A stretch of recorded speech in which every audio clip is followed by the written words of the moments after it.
তো বন্ধুরা তোমাদের প্রথমেই বলে রাখি যে আমি তো নতুন নতুন ব্লগ করছি, তো শাশুড়ি মা পাশে ছিল তাই জন্য একটু লজ্জা লজ্জা করে কথা বলেছি। প্লিজ সবাই কিছু মনে করো না, সবাই আমার ব্লগটা দেখো।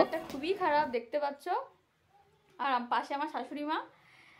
তো হচ্ছে আজকে আমার শ্বশুরবাড়িতে আমি বিয়ের পর থেকেই দেখছি যে কালী পুজোর দিন দীপান্বিতা লক্ষ্মী পুজো হয়, কোজাগরী লক্ষ্মী পুজোটা হয় না। তো সেই তারই প্রস্তুতি চলছে আমাদের পুজোর দিন।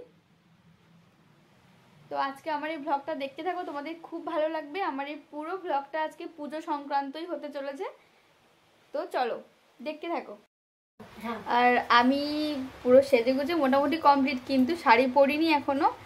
তোমরা মনে করো না যে আমি শাড়ি পরবো না পুজোর দিন, শাড়ি তো অবশ্যই পরবো, কিন্তু বুঝতেই তো পারো যে একটু কাজ বাজ করতে গেলে শাড়ি পরলে আমি অতটা সামলাতে পারি না শাড়ি পরে। তার জন্য আমি এখনো এটা পরে আছি, শাড়ি পরবো, শাড়ি পরে পরে দেখা হচ্ছে। তো ফ্রেন্ডস আমি রেডি হয়ে গেছি। তো আমাদের অলরেডি একদম সন্ধে হয়ে গেছে, 7টা বাজতে যাচ্ছে, আমাদের ব্রাহ্মণ এসে গেছে, পুজো শুরু হবে। তো আমি আমার ঠাকুরের জায়গাটা কেমন সাজিয়েছি সবাই দেখে নাও একবার। ঠাকুর মশাই এসে গেছে। তো আমি যেখান থেকে বিয়ে হয়ে এসেছি, এই 8 বছর হতে চলে আমাদের বিয়ে হয়েছে। তো বিয়ের পরের বছরটা আমি শিখেই নিয়েছি, বিয়ের পরের বছর তারপরের বছর থেকে আমি মোটামুটি ঠাকুরের জায়গাটা আসনটা আমি সাজাই। আমার খুব ভালো লাগে ঠাকুরের আসনটা সাজাতে। তো দেখো তোমরা সবাই কেমন সাজিয়েছি। আর এত লাইট কম ছিল, কারেন্টও ছিল না, তো আর প্রচণ্ড মেঘলা ওয়েদার ছিল কালী পুজোর দিন, তোমরা সবাই জানো একদমই খারাপ ওয়েদার ছিল, তার জন্য একটু অন্ধকার চারিদিকে।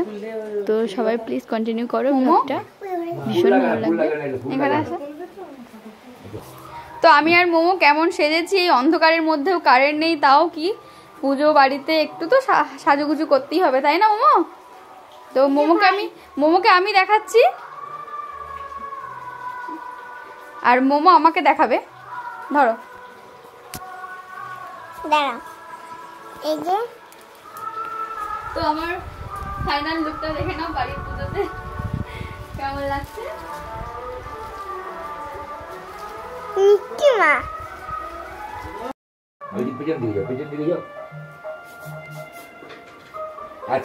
তো আমাদের এখানে কারেন্ট নেই, ওয়েদারটা আজকে তো খুবই খারাপ বললাম।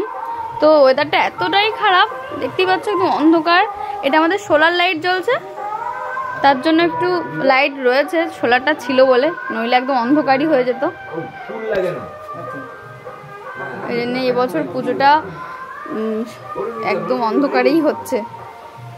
আর এই যে আমার ননদ, আমার ছোট কাকা শ্বশুরের মেয়ে পূজা, আলপনা দিয়েছে, খুব সুন্দর আলপনা দেয়। ওখানে ব্রাহ্মণের জায়গাটা বসেছে, ওখানেও সুন্দর আলপনা করা রয়েছে। এখন একটু পুজোর আগে দেখো, যতই নিজেরা কিছু ব্রাহ্মণ আসার পরে যে একটু তার নিজস্ব মতো করে সাজানো থাকে, তো সেটাই উনি করছেন। তো আমার শ্বশুরবাড়িতে এটাই নিয়ম, মানে দীপান্বিতা লক্ষ্মী পুজোটা শুরু হওয়ার আগে গোবরের লক্ষ্মী ঠাকুর তৈরি করা হয়, আর চালের গুঁড়ি বেটে লক্ষ্মী ঠাকুর তৈরি করা হয়, সেটা ঠাকুরের সামনে আসনে তোমরা দেখতে পেয়েছো। আর গোবরের অলক্ষ্মী ঠাকুর তৈরি করা হয়। তো এই অলক্ষ্মীকে একটু পুজো আর্চা করে তাকে বিদে করা হবে আর কি, যেটা বলে। তো সেটাই চলছে। দেখো আমি তো এগুলো কোনোদিন আগে বিয়ের আগে দেখিনি, আমাদের বাড়িতে একটা ছিল না, শ্বশুরবাড়িতে এসে এগুলো দেখছি। আর এই অলক্ষ্মী ঠাকুরকে মানে পুজো আর্চা করার পরে একটা ভাঙা কুলো পিটিয়ে তাকে বিদে করতে যাওয়া হয়। এই কাজটা কিন্তু ছেলেরাই করতে পারে, মেয়েরা করতে পারে না। তো আমার শ্বশুরমশাই যাবে, আর আমার হাজব্যান্ড যাবে, আর আমার একজন ননদের ছেলে আছে সুজয়, সেও যাচ্ছে। ব্রাহ্মণ আর যাচ্ছে না, তো কুলো পিটানো হচ্ছে দেখেছ। তো এই বর্ষা ওয়েদার, এত খারাপ ওয়েদার, তার জন্য কেউ আর ধুতি ফুতি কিছু পরেনি।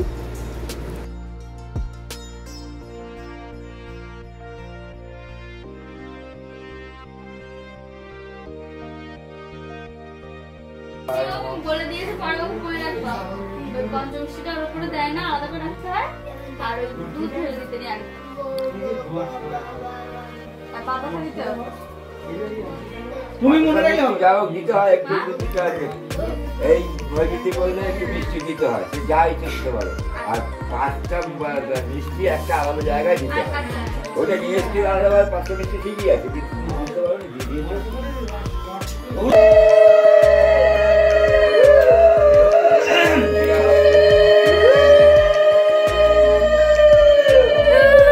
তো আমাদের পুজো আর্চা শুরু হয়ে গেছে।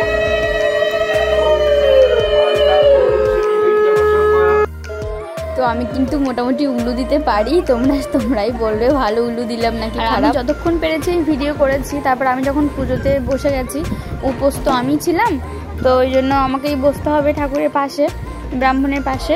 তো যে যখন পারে ভিডিও করছে, একবার মৌ ভিডিও করছে, একবার পূজা ভিডিও করছে। আমি যখন ওদেরকে বলছি যে আমি ভিডিও ইউটিউবে দেব, তখন সবাই ওরা ভিডিও করতে লজ্জা পেয়ে যায়। সময় প্রতি বছর কিন্তু আমাদের ভালো ভিডিও করতে পারে না, পরে সবাই লোকজন অনেক আসে। এবছর প্রসাদ দিতেও তেমন কেউ আসেনি পুজোর পরে। আর আমার বাবা আসে প্রতিবার, আমার বাবাও এবছর ওয়েদারের জন্য আসতে পারেনি। তো ওয়েদারটার জন্যই সব মাটি হয়ে গেছে, আনন্দ অত হয়নি। হয়েছে, আনন্দ হয়নি বলবো না, বাড়িতে পুজো হলে আনন্দ তো হবেই।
তো ব্রাহ্মণের আরতি করার পরেই আমি অঞ্জলি দেব। আমি যেহেতু উপোস ছিলাম, শাশুড়ি মা তো বয়স হয়েছে, এই জন্য আমি উপোস ছিলাম। তো আমি উপোস করেছি, এই জন্য আমি অঞ্জলি দিচ্ছি।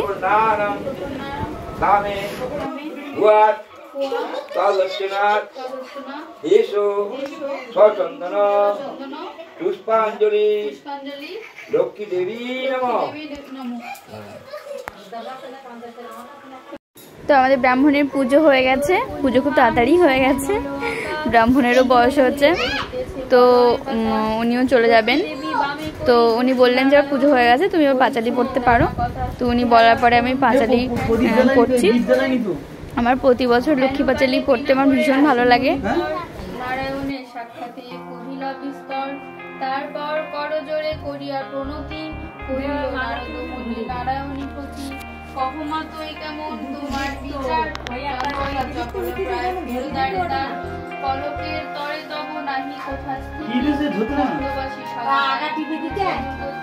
সতত কুক্রিয়ারত নর নারীগণ, অসহ্য যাতনা পায়